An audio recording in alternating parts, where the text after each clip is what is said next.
Hi guys! Luto na naman tayo ng dinner dahil gabi na, hapunan is real. Magluluto tayo ng isda na may gata. Kaya tara, umpisahan na natin. Meron tayong red chili, garlic, white onion. Meron din tayong luya na ginayat ko ng maliliit. At yung ating haddock fish.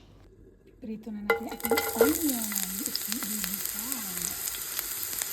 So, mainit na ang ating kawali. Haluin lang natin. Susunod na natin ang ating luya.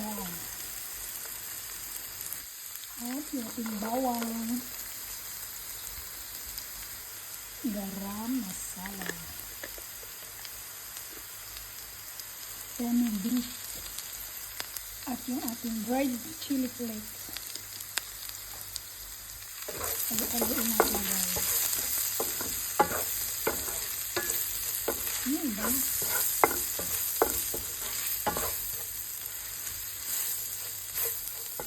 At ang ating tomato paste.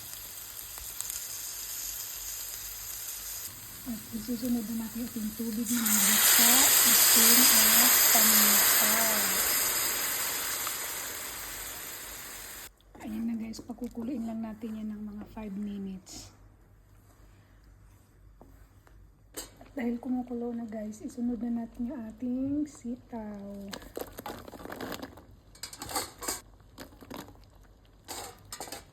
Green na green, colorful na.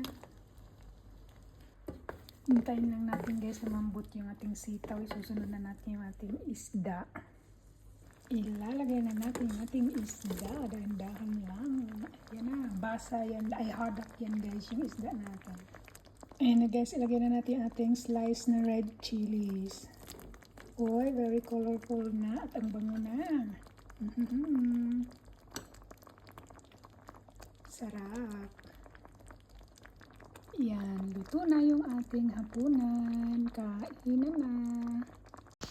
Mapaparami na naman ang kain si Inday.